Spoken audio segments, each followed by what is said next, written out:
السلام عليكم ورحمة الله وبركاته لما أصحابتيدا ku xiran youtube-kayga faahiya soo dhawaada habeen wanaagsan waxaan rabaa in la wadaago saddex app oo runtii aad iyo aad u muhiim ah qof walbana kula talin lahaa in mobilkiisa uu ku jiro appka waxaa la dhahaa appka ugu horeeya waxaa la dhahaa to-do list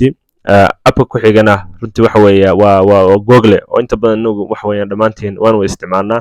laakiin haddana inaad u isticmaasho qaab farsamaysan oo xoga faa'iidaysan karto oo app ku xigan waxaa la dhahaa muslim pro waa la dhahaa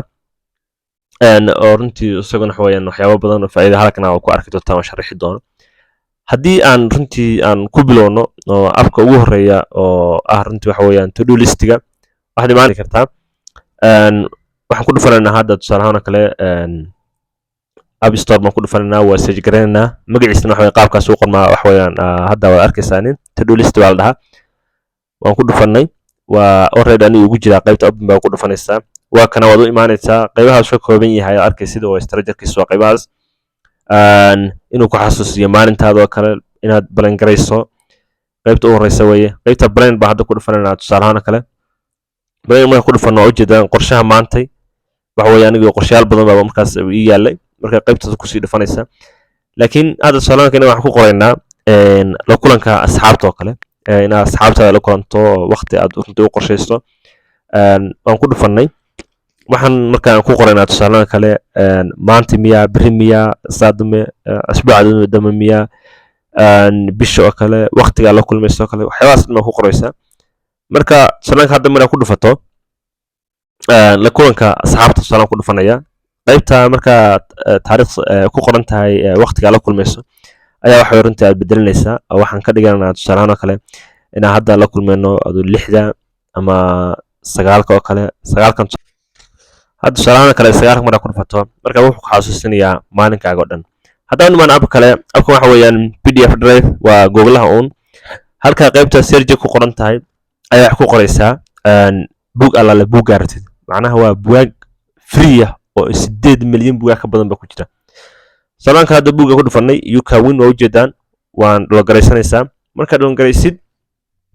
waxaad ku dhufanaysaa haddana go to pdf oo pdf inaad toos u haysato hadda waa kaas haysataa kadibna waxaad kusii dhufanaysaa download kadibna wuxuu ku sii aadayaa inuu markaas uu kuu save gareeyo youtube-kaaga kuu save gareeyo laptop-kaaga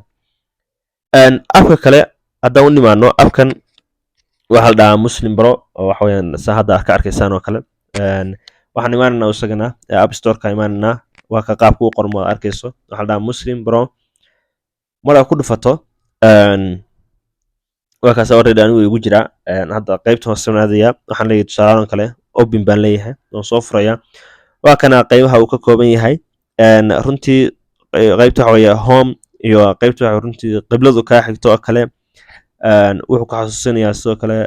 adkaarta waqtigaas hadda anigu ka qibladu qaybtaas ka xigto waxa ku dhufanaysaa qibladu ka xasuusinayaa hadda macnaha markaas meesha u jeesan lahayd wuxuu ku xasuusinayaa masaajidka salaanka hadda u dhow aniga Nairobi hadda jooga wuxuu tusinayaa masaajidda runtii waxa weeyaan ii dhow inta ii jiraanin oo kilomitir ay wax runtii ku sheegaya qaybtan kale waxa weeye ayaduna salaad marka ka baxdo oo kale adkaaraha waxa weeyaan akhrinayso oo kale ayada laftigoodu waxa weeyaan ku xasuusiyo qaybtan ayada laftigoodu hadan taawna hadda qaybtan ku xigta waa qaybaha uu ka kooban yahay way waa masaajidii aad rabto inaad live u daawan karto kacbada oo kale intaas aynu ku talagalay saaxiibayaal dhamaantiin waa mahadsantiin asxaabtiin la soo daaga assalaamu calaykum